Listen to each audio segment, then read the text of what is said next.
Welcome back to the Game or Die podcast. I am your host, as always, Ryan Moore. December is my favorite time of the year, and there's a couple reasons for that.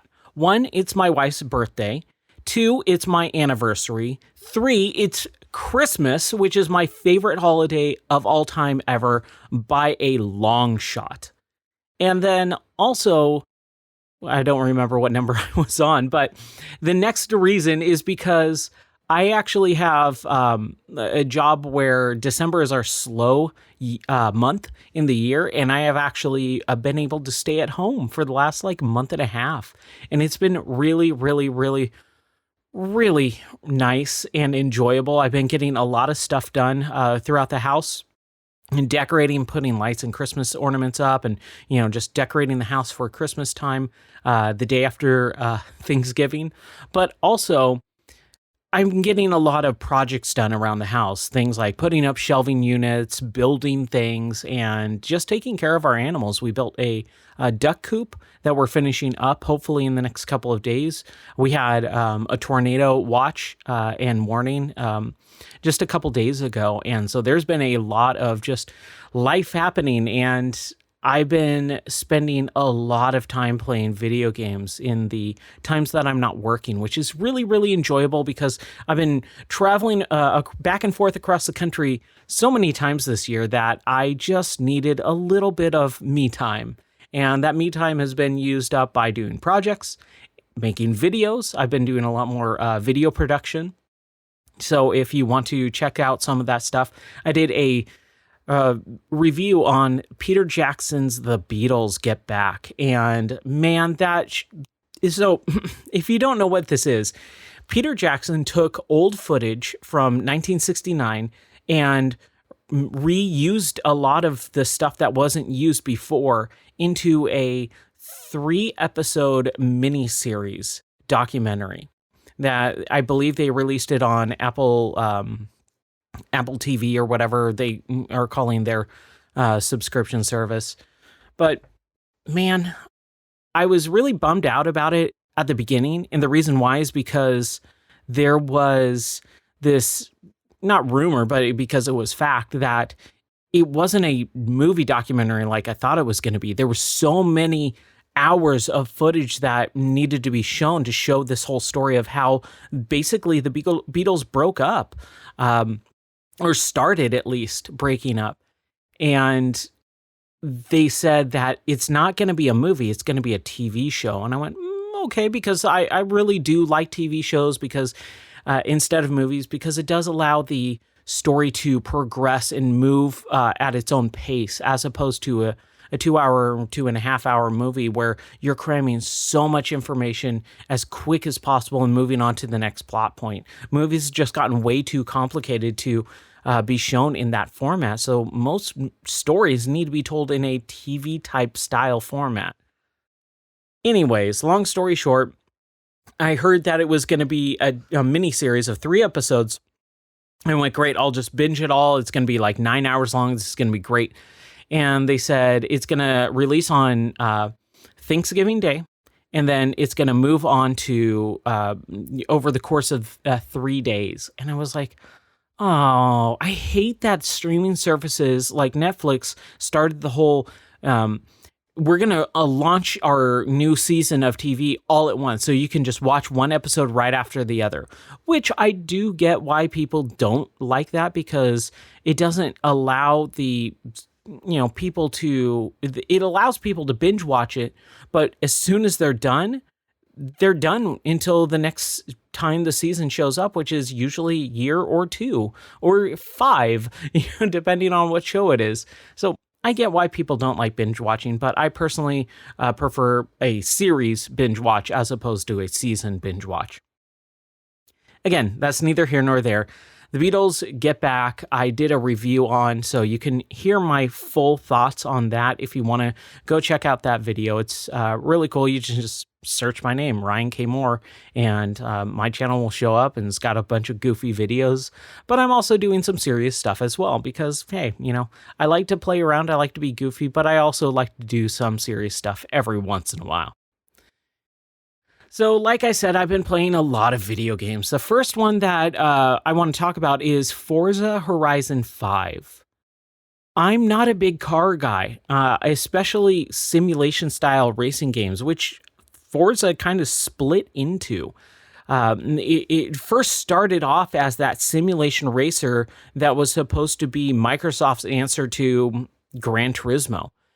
But over the course of several years, they started splitting and making two Forza games, one every other year.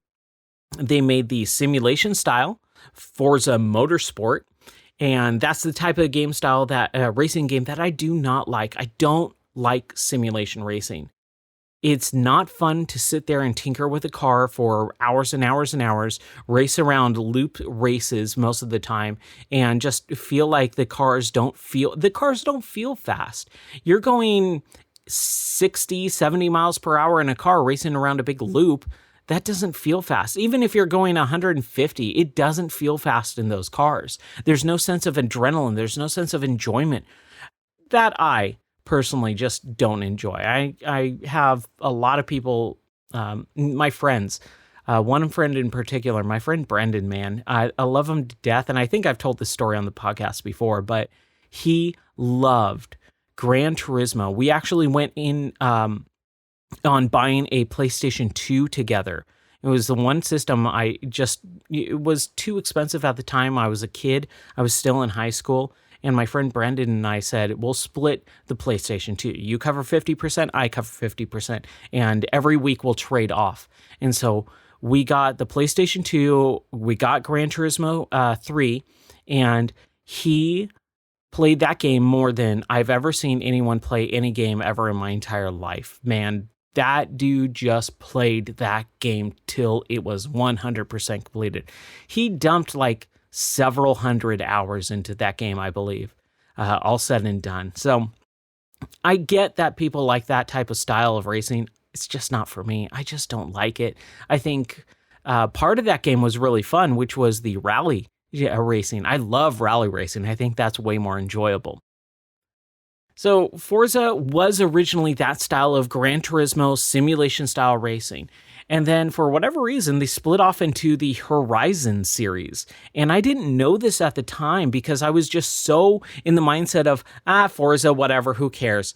That I was caught off guard when Horizon 1 and then 2 released. I didn't even know 2 was this other style of more arcade-ish style racing. It still had that simulation undertone. It still had all the real cars. It still had all these locations, but it took place in a fictionalized version of our real world. And there's this Horizon festival that goes on, and they put out these festivals in these locations, and you just drive around doing crazy stunts and events that are supposed to be like hyped up. And it's like this, it's like a music festival. It's like Coachella or Burning Man mixed with car racing. So it's a really cool premise for a racing game, saying here's this festival. It lands in, 3 took place in I think 1 took place in Colorado. 2 took place in Italy, 3 took place in Australia, 4 took place in the UK, and now the 5th one takes place in Mexico. And so I was really enjoying Forza 4. My favorite is 3. That's where I jumped onto the series. I played 3 and I absolutely loved it. 3 was my favorite and is still my favorite, even after the 5th one.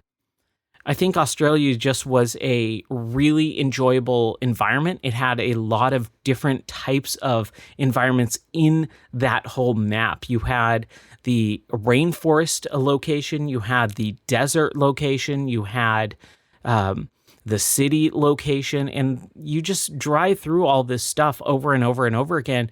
It's an open world setting. It's a really good way to do open world racing. You just stumble across these events, and there's a lot of pickups that you can do and just things to stumble upon. It really reminded me of San Francisco Rush in a way, where there's shortcuts and you can kind of carve your own path. So that was 3. And then 4 came a couple years later, and that took place in Britain or the UK. I just didn't really think the, greenish, pasture lands and stuff really were all that interesting. They made a big deal about the weather. The weather changes everything, and I really didn't think the weather changed all that much, other than you had a lake in the middle of the map, and during the snow, it froze over so you could drive across the lake to get places faster. And obviously, snow makes everything a little bit more slippery. And rain and spring and summer and all that, the seasons did not change anything in my eyes, really. It wasn't a big bullet point anyways. I think that would have just been more of a, hey, we added weather into this game, as opposed to like, oh, seasons change everything, which if you're taking the multiplayer side of it, yeah, I think it does, but I'm just not a big multiplayer guy in the slightest. So I don't enjoy that type of setting. And then 5. 5 just came out, and it's on Game Pass, so it's free basically if you're subscribed, and that's what I do. So I downloaded it and I played it, and I really, really, really enjoyed it. But, there's always a big but it is the same formula. And just like I was talking about with Far Cry on the last episode, a lot of these game series that are now in, the higher single digits, 5, 6, 7, they're just getting so bogged down with, here's our formula, here's a new environment, but it's the same game.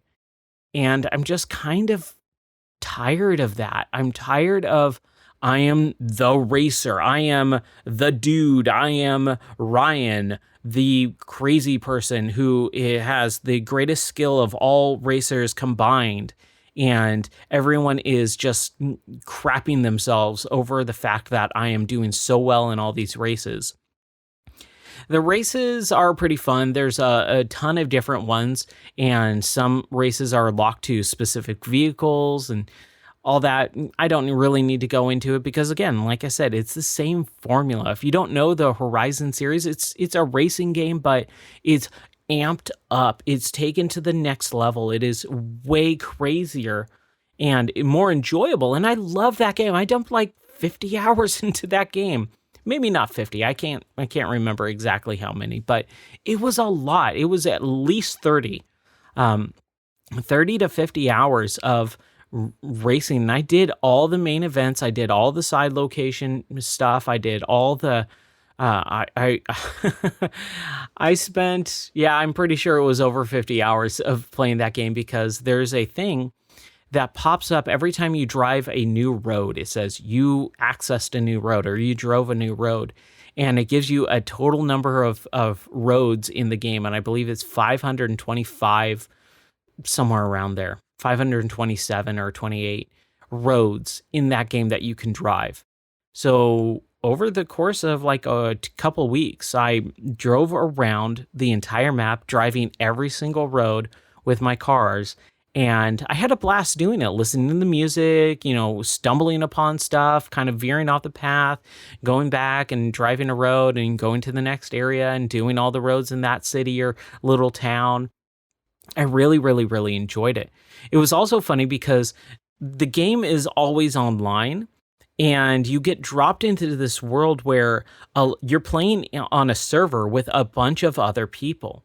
And so every time you're not in a full-on race, you're seeing other people race around. And it was really funny because I got dropped in, this is launch day, launch hour. I got dropped in. I started driving to the first location, the first checkpoint where it says, hey, go over here and meet this person.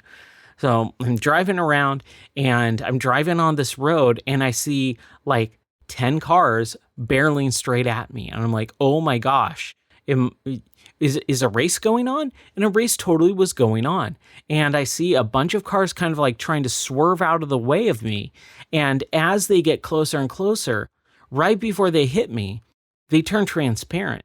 And I went, oh, I'm playing online and they turned into ghost cars so that you can't interrupt anyone, you can't get in the way of someone's race and ruin the race for them.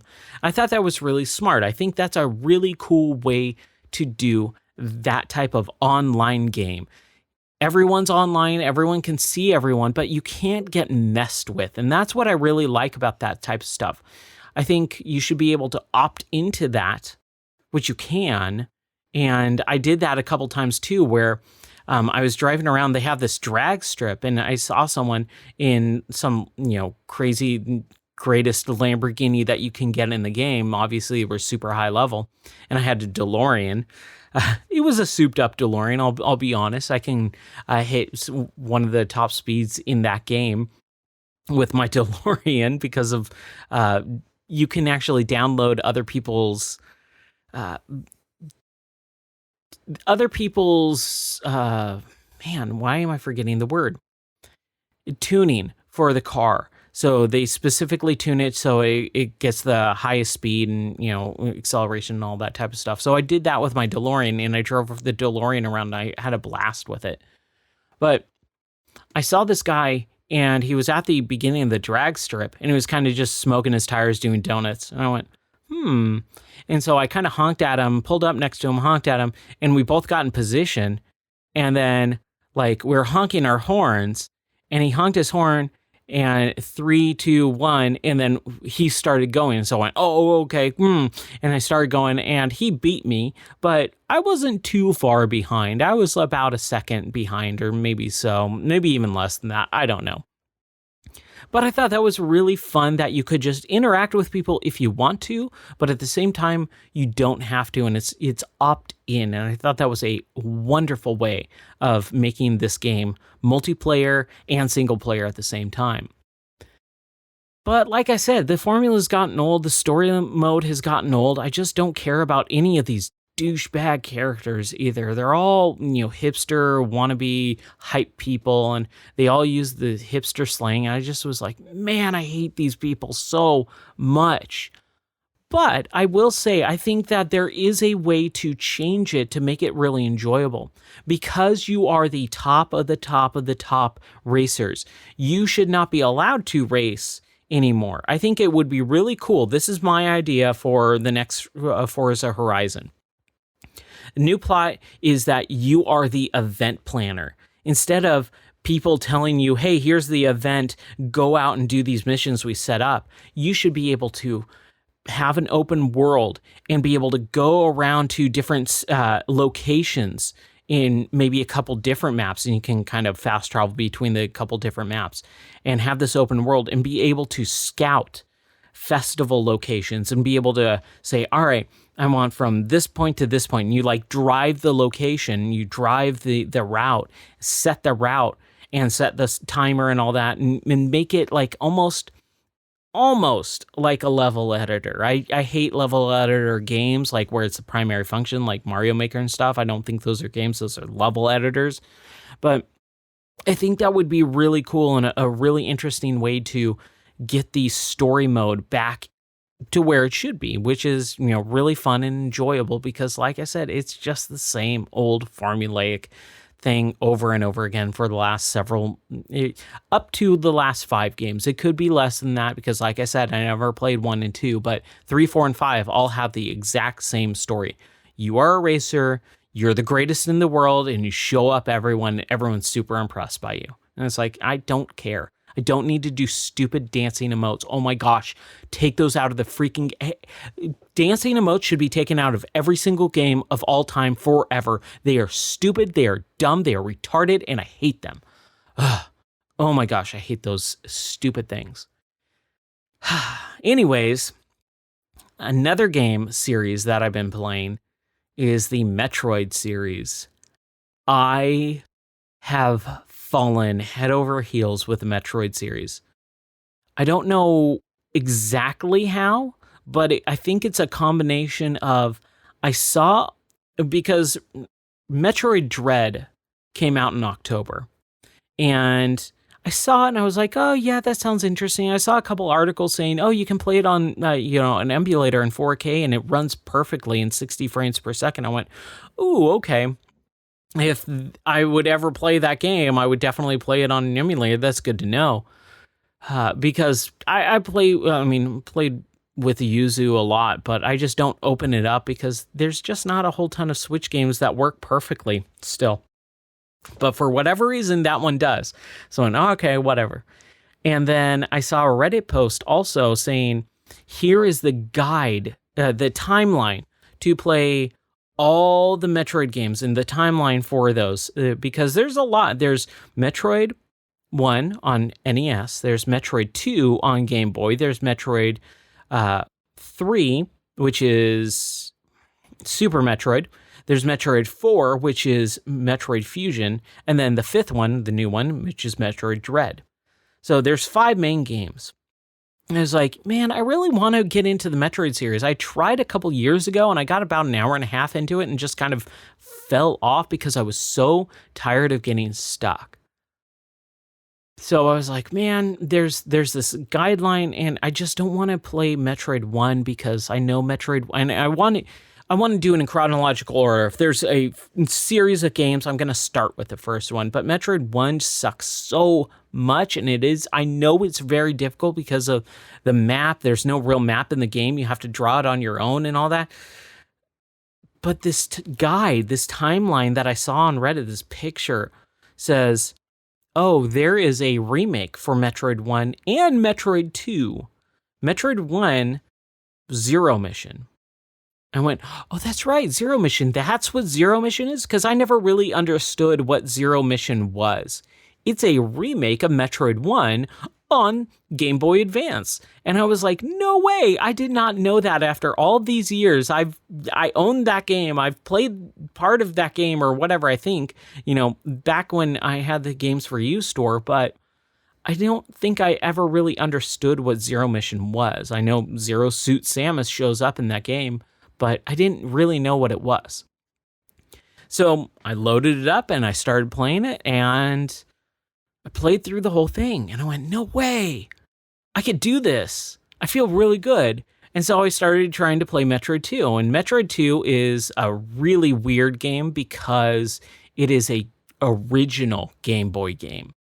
And I went, ooh, this kind of sucks. But again, that guide said there's Metroid Returns, which is, or Samus Returns, I can't remember the exact name. And it was the remake that came out a couple years ago on 3DS. And I went, oh, I have that game too, so I'll play that. And then I was looking up the time for it on how long to beat. It said like something like 17 hours. I'm like, I don't think I have it in me to play 17 hours of Metroid 2 on the 3DS because there's so many games like Forza Horizon, Far Cry, Guardians of the Galaxy, Halo's coming out, all these games. And I was like, oh, I don't know. And I was kind of looking up, oh, should I play the original Metroid? Should I play the Samus Returns? And there was a bunch of other people saying, play AM2R. And I went, oh, I have that too. Which, if you don't know what AM2R is, if I haven't talked about it because it was a while ago since I did the last podcast, AM2R is a PC fan remake in Game Maker Studio. So some dude created this remake of the handheld Metroid 2 game in this really nice high definition PC mod, basically. And that's the version that I played. And I absolutely loved it. And I think this still might be my favorite Metroid game for the fact that it played so well. It played like a modern video game. It was really, really nice. So I played that, I beat it, and I felt really good. I'm like, dude, I got 2 Metroid games under my belt. All right, let's do Metroid 3, which is Super Metroid, which is the one that I played the most out of the entire series. I played it a couple years ago. I wiped my save, and I said, I'm just starting from scratch because I didn't really understand it. Because it is a continuation storyline, just like Castlevania and all that stuff. Like, I really like these older games that I can follow a storyline over the course of sequel to sequel to sequel.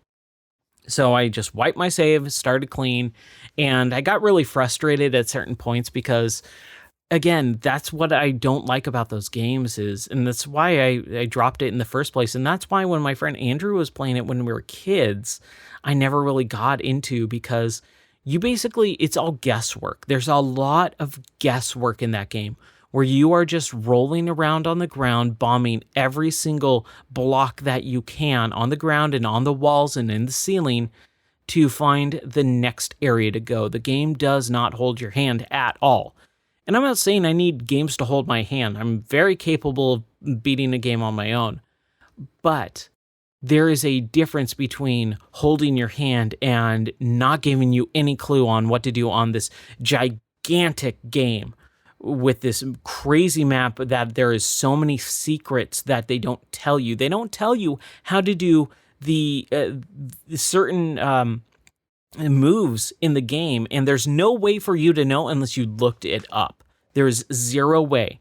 You can get the power dash, run super fast, but if you stop at a certain point, push down, go a little bit further and jump, then you will charge it and then do what is called a shine spark, and then you can blow through certain parts of the game and sequence break and do all this other crazy crap that you can get certain power-ups that you see, but you have no idea how to get to. It's a lot of secret stuff, and I just don't find that enjoyable. I don't like wasting my time guessing in games. Is this a blow-up wall? Is this a blow-up-able wall? No. Okay. So I was just really frustrated at certain parts, but I did finish it. I did love it. I enjoyed it. But I thought it was the weaker of the three that I played. And then I got to Metroid Fusion, which is the fourth one. And I really liked the map style of Metroid Fusion, where it blocks off certain areas. And it says, all right, you're in section 3, which is the lava section. You're in section 4, which is the, Sub-Zero section. And it just allows you to be able to understand the layout of the map. Because if you say no fair zone or Brinstar, I don't know what that means, and I beat that game. I have no idea what Brinstar is or where it is or what type of layout location that is. I need to be able to see, okay, section 6 is the cold zone. Okay, great, got it. And so it really helped. However, it felt way slower and less refined than Zero Mission. It's also a Game Boy Advance game, but it was actually made before Zero Mission. Zero Mission was made in 2004. Metroid Fusion was made in 2002. So they didn't incorporate some of that new technology from Zero Mission because obviously it came before it. So I played Metroid Fusion. I really liked some parts, but not all of them. But I finished it and I enjoyed it. So I was modern on 2D Metroid games. So I moved on to Metroid Dread. And man, oh man, I really liked that game. I was blown away by how fun it felt and how natural it felt moving to a modern system. Because remember, Metroid Fusion, was the last Metroid 2D game. And that came out in 2002. 2002. We are now into the end of 2021. And there is the next sequel. That's insane. That's mind-blowing. And it feels natural. It feels like they didn't miss a beat. They didn't, create a new game. It feels like the old Metroid 2D games, which is great. It feels stupidly fast, which is what I loved as well. Making sure that you feel powerful. You are moving forward, and everything about that game was like, this is awesome. But at the same time, it's the same story that has happened since Metroid 2. Since technically Metroid 1, you get the same power-ups as you did in 1986. You get the same story of Samus lost all her powers and she has to regain them. Just like in 1986, 1994, in 2002, in 2004. All of these were the same, template. And I was just like, come on. You had this many years and Samus loses all her powers again and you have to get all the same power-ups. Yes, there are twists and different outs on the power-ups, but it is basically the same thing happening to Samus. And I just went, that just kind of takes it down a little, in my opinion. Also, there's these bosses called EMMIs. I can't remember exactly what they stand for. Electronical manufacturing robots or whatever. But they're basically these hunter robots that follow you and hunt you down in certain areas of the map. So you go to the section of the map and it's all like black and whitish almost. It's the tone, the saturation gets sucked out of the map, and you are in this crazy, weird environment where this robot is just hunting you down and kills you. You have an opportunity, if it grabs you, you have like this cut style QTE, quick time event that you can time really carefully and you can get away from it. But most of the time, 90% of the time, you're going to get killed instantly. So it's just this rinse and repeat of the same thing over and over again. You get into the area, you try and work your way around the robot that's hunting you. You get into the Mother Brain area, which I don't know why Mother Brain is like the central unit in this station anymore. It's weird. They don't really make a whole lot of sense. But you fight this big brain, and this big brain gives you this power, this activator beam that will destroy the hunter robot. So you go back, you now hunt the hunter robot, but it's still chasing after you. You have to bait it into this long hallway, and then you quickly tear down its armor with a like this big long blast, and then you charge up another blast, and then you shoot it, and it falls over dead, and you've defeated that.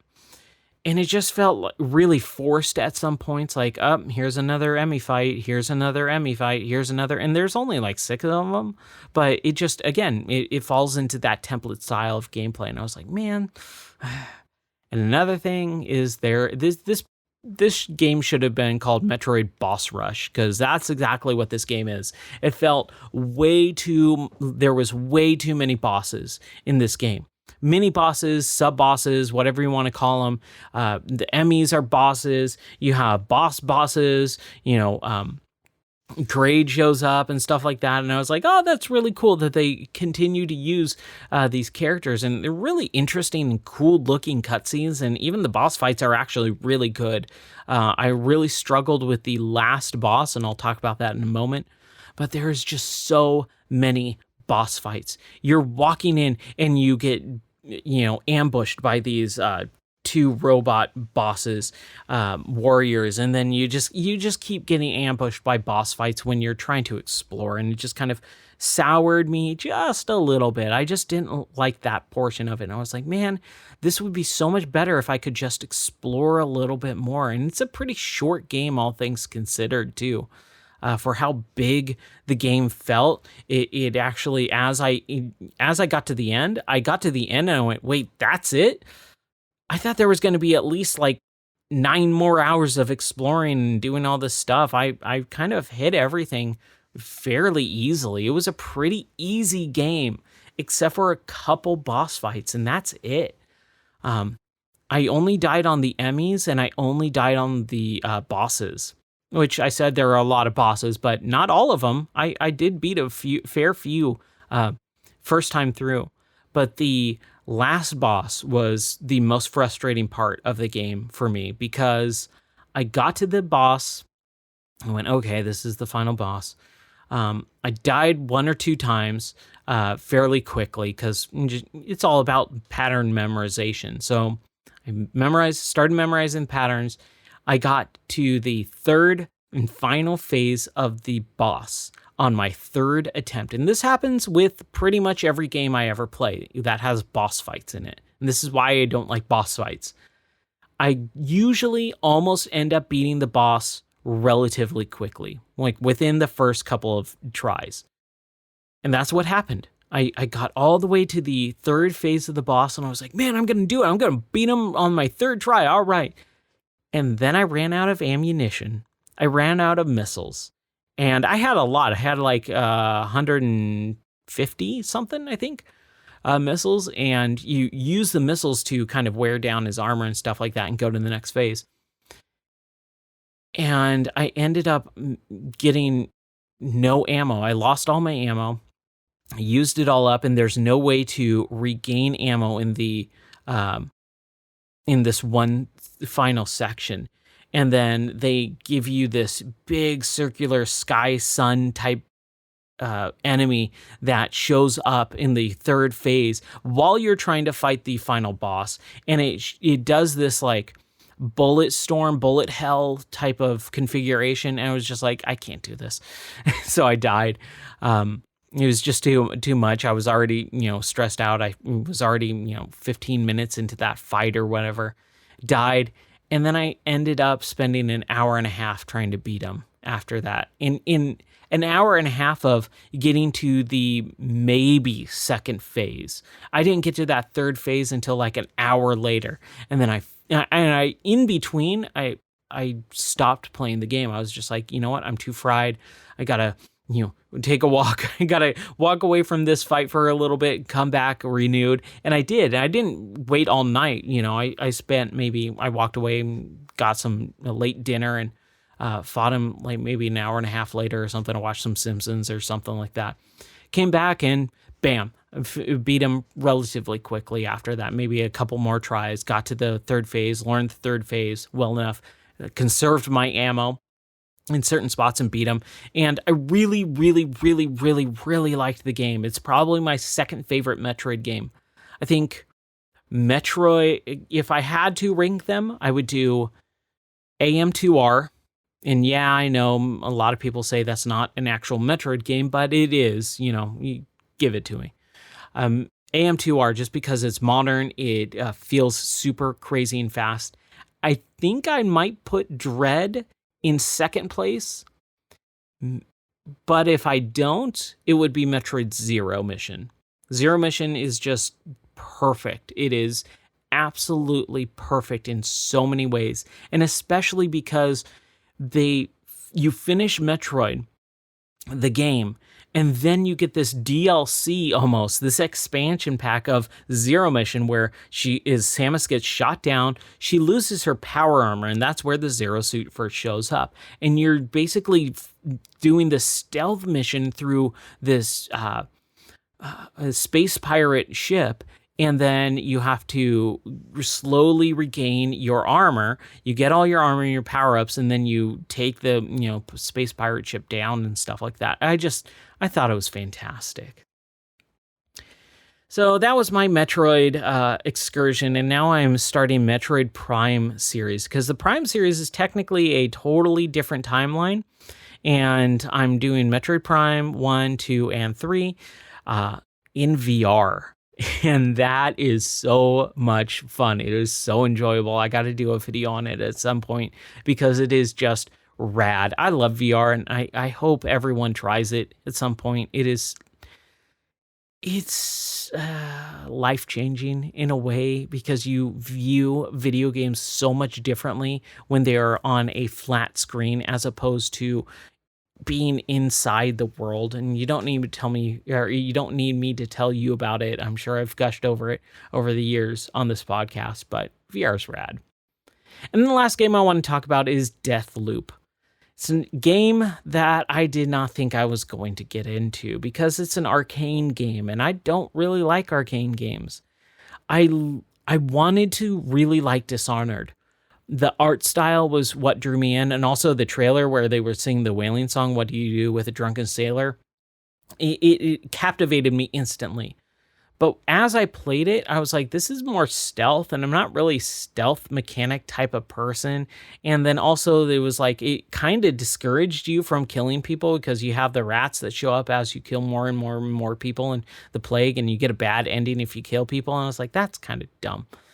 So it was just way too much stealth for me. But I was really interested in Deathloop because, A, it's one of the very few new games that came out this year. And I was actually kind of having a pretty hard time coming up with a top 10 of new games this year because there just wasn't that many that I got into. So I saw it on a Steam sale for $30, so half off. And I went, you know what? I know it's going to come to Game Pass in about, you know, 9 months from now, but I don't want to wait until the summer. I want to play it now. I want to be able to talk about it on the podcast. And if it's good enough, I want to be able to talk about it for Game of the Year. So I decided to put it on there. I decided to buy it, and I played it, and I was having a real hard time at the beginning, really getting into it. I was like, oh, I don't like the style. I don't like the movement. I don't like the characters. I really didn't enjoy it for the first maybe hour or two. And then something clicked. I went, oh, these characters, they're almost like Borderlands characters. They're exaggerations of people. And then it really clicked with me when I went, oh, the style of the level that they're trying to build is like this clockwork level. Everyone is in certain places at certain times. So I got to take them out at a certain specific time and location. So it almost felt like Hitman in a way. And man, if you know me, I love Hitman. I think those are phenomenal games. So I was like, oh, okay. And then the aesthetics of it, the actual like art style of the game, everything the way it looks, it has this weird We Happy Few 60s British vibe going for it. And I was like, man, I actually really, really like the style of this game as well. The characters, I'm still not 100% on. I don't feel like I know a lot of the assassinations that the people you're supposed to assassinate or take out. But all said and done, I put 25 hours into that game in the course of like 3 days.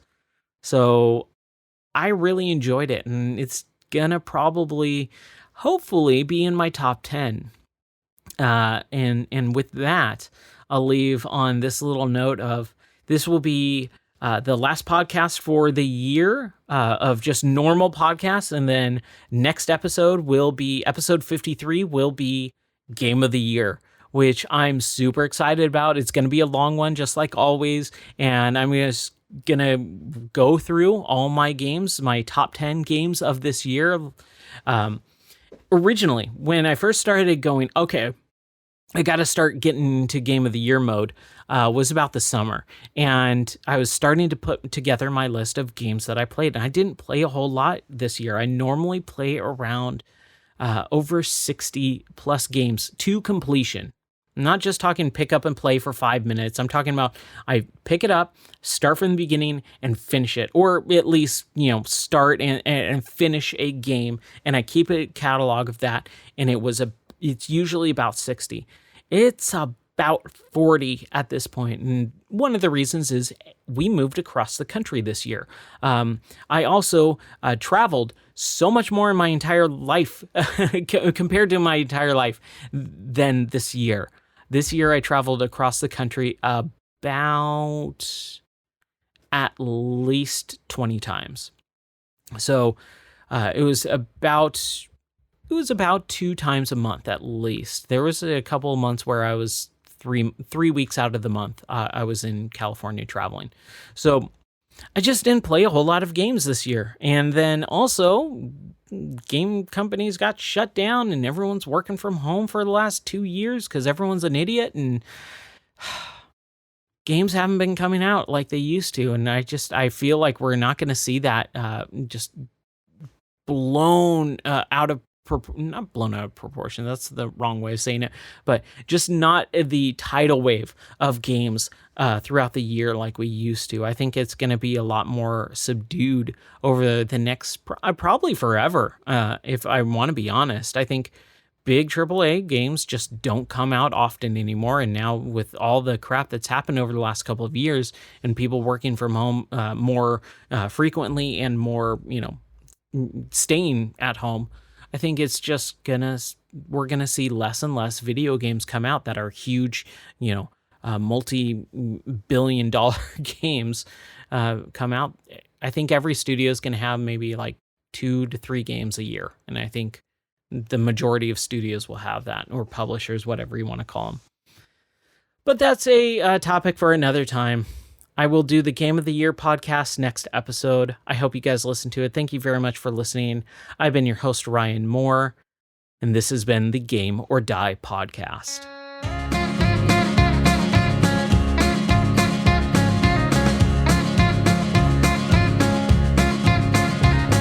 Sitting in a bar, there's this girl.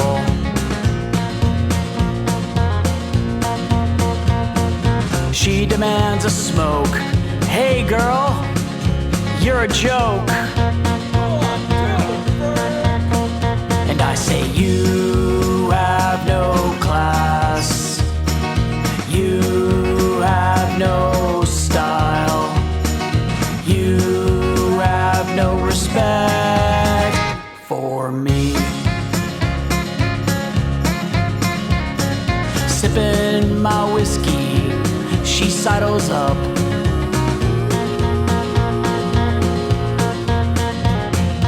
Udders flowing out, red lips burn my eyes. And I say, you have no class. You have no style. You get no respect from me.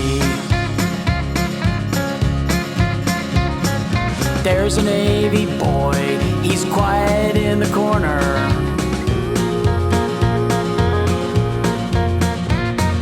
Clean shaven, good cologne, it's him I'm taking home. 'Cause I know he has some class. He has some style. He is the one to spend the night.